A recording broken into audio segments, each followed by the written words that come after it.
got into the masjid, and the musalla was on the second floor. So I'm going to the second floor, and like 4 of the kids who are going to be handed these awards, 13 to 16 years of age, these young teenagers that are kuffaz, mashallah, they're sitting in the lobby talking to each other. One of them saying, you know, my dad's going to get me a PS3. And the other one says, yeah, I already got PS3. He promised me he'll get me Grand Theft Auto. Right? And they're talking to what they're going to get from their parents. And my dad said when I turn 18, he's going to get me an M3 or whatever, a Beamer. You know, and they're going off about what prizes they're going to get in exchange for what? For having memorized Quran. And you know, while they're talking, what's going on? Salat upstairs. Salat's going on upstairs. And they're talking about how awesome it is that they finally finished and what kind of prizes they're going to get. And I passed by and said, oh, Salat started. We know. I was like, we know. Right? Like, you know? Because I don't know. How do you know and not know? And so, to me, what's tragic is we're celebrating these children. We're celebrating them. We hand them a certificate, we have them recite a few ayat of Quran, and everybody screams, Takbir! Everybody's excited, and we should be happy that they finished memorizing Quran, but we should also be pretty sad that someone who memorized Quran doesn't know the value of Salah. That's pretty sad. Actually, this is a very serious problem. The book has been memorized, and it's on the tongue, but it hasn't reached down here. Let me tell you a scary hadith. Really scary hadith. One of the signs of the Day of Judgment, the Rasulullah sallallahu alaihi wasallam says, يَكُونُ نَشَأ. They're going to be young people. They're going to be young people. يَقْرَؤُونَ الْقُرْآنَ لَا يُجَاوِزُ تَرَاقِيَهُم. They will be reciting Quran, it won't go below their throats. Meaning it won't reach what? It won't reach their hearts. It won't reach their hearts. That's a scary thing. Very scary. So there is something missing. The emphasis on transforming one's character, transforming mannerisms is missing. Even and what I really wanted to talk to you guys about tonight is not Islamic schools or hifz programs or madrasa programs. What I wanted to talk to you guys tonight about, and if you want to put a title in this speech, this is what it is: Sunday School Revolution. That's what this talk is about tonight. It's about Sunday school. You know why? Because the vast majority of children who are getting any kind of religious education, the majority of them are not at Islamic school, the majority of them are not at the hifz program, they're not at an alim program. Where are they? If they're getting any religious education, then chances are they are at Sunday school. And it's not just Sunday school in Plano, it's Sunday school in Irving or Richardson or Arlington, or it's Sunday school in Austin or New York or San Jose. The majority of our children, if they are exposed to the religion, chances are they are getting that exposure at Sunday school. So I'm going to say a few things about Sunday schools that I think need to be said. And I don't claim to have all the answers, but I hope to raise some questions that we can all ponder about and think deeply about. Here's my first question to you. Actually, first a disclaimer. I am absolutely convinced that Sunday schools are a necessity. So I'm not here to knock on Sunday schools.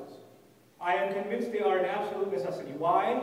Because for a lot of people, a lot of children, and a lot of families, they don't know much about the religion themselves, and their children are going to whatever institutions. So the only little bit of Islam they're ever going to get is where?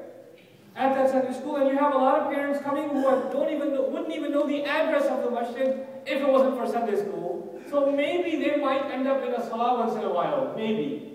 That's a pretty good thing. Instead of complaining about it, well, don't look at it as half empty, look at it as half full. Right? At least they're here. At least they're not putting their kids in some soccer program with the church. Right? They put their kids here. So look at the bright side. So I'm not against Sunday schools, but I do think they need a revolution. I'm at the same time convinced as I am that they are necessary. My second conviction is all Sunday schools, with very, very, very few exceptions across this country, are a monumental failure. Huge failure. Colossal failure.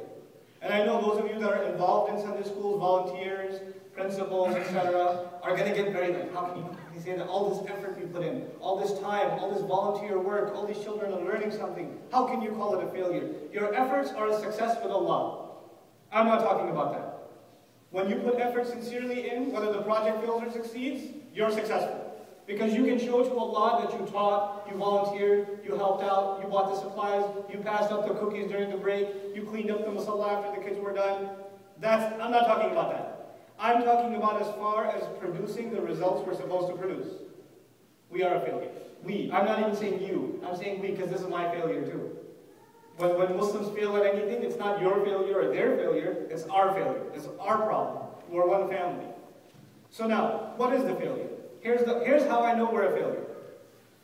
You ask an average child sitting in Sunday school across America, ask him one simple question. While Sunday school is going on, go over to a child that's about 10 years old, boy or girl, go over and say, hey, you want to be here? What are they going to say? Yeah, wouldn't miss this for the world. No, they would not say that. You know what they will say? No, I don't want to be here. I already spent 5 days in prison during the weekdays, behind a desk, looking out the window, dreaming about freedom, and one of those 2 days of freedom I get outside my cell block, my parents put me in another prison. Right? So, most kids do not want to be at Sunday school. And the moment they reach the age where they have a car to themselves, or they're independent enough, or they're tough enough that they can say no to their parents, guess what? Do we see them again? So in any average Sunday school across the country, the majority of children are tiny. And those kids, when they get to teenage years, do we see them again? Not the vast majority of them. Because there was something, we didn't do something to keep them there. That's our failure. That is our failure. That's not their failure. Don't blame the parents. Don't blame the children. We have to blame ourselves. We have nobody else to blame. Now here's the thing. Until we go across this country to a Sunday school at any masjid USA, and you pull over a child and say, hey kid, you want to be here? And he says, yeah. Oh my God. Next week I'm bringing all my friends too. Until that changes, that's the answer we get, we failed. So the question is, how do we change their answer? How do we change their answer? To me, again, this is not an absolute thing. This is a formula inside my head. There's a 3-step formula for the strategy of a Sunday school. And for that matter, the strategy for all Islamic education. Part 1, love Islam. Part 2, live Islam. Part 3, serve Islam. 3 parts. What were they again? Love Islam, live Islam, serve Islam. That works for the Quran, to love the Quran, live the Quran, serve the Quran. Now I didn't say learn, did I? Purposely. For most institutions across this country, Sunday school is about what? Loving Islam, living Islam, serving Islam, or learning Islam? Learning. And I'm saying Sunday school should have little to nothing to do with learning. I'm saying we should get rid of learning. You know why? Because kids hate learning. It doesn't matter if you're teaching them nuclear physics, which you shouldn't be teaching them nuclear physics, but it doesn't matter if you're teaching them, math, or you're teaching them sira. It's still learning. And kids just want to have fun, they want to have a good time. They're not interested in learning. But if you make them love this religion, if you can accomplish that, if you can enter this religion and its love inside the heart of a child, then they will want to learn it on their own. Then you won't have to force them to learn it. They will want to know more for themselves only because they love it so much. So our first agenda is not to teach, it is to make them love. Now how do you do that? That's the first question. How do you make a child love this deen? And actually, we're pretty good at making our children hate this deen. We're really good at that. Hey, don't do that, that's haram. This is haram. That's haram. Everything's haram, man. Your children, and some kids, they hear it so much, they figure you should just say that all the time. I've seen that with children. Hey, when you eat chewing gum, you know it's haram, right? Where'd you get that? Because, my Sunday school teacher haramifies everything, so I figure to be a good religious Muslim, you should know this one word and just throw it everywhere. This guy, playing basketball, he goes out of bounds, you're haram.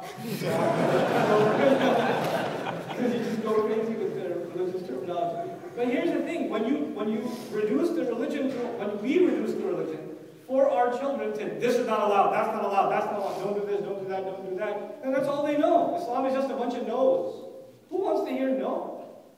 Right? That's not what this deen is.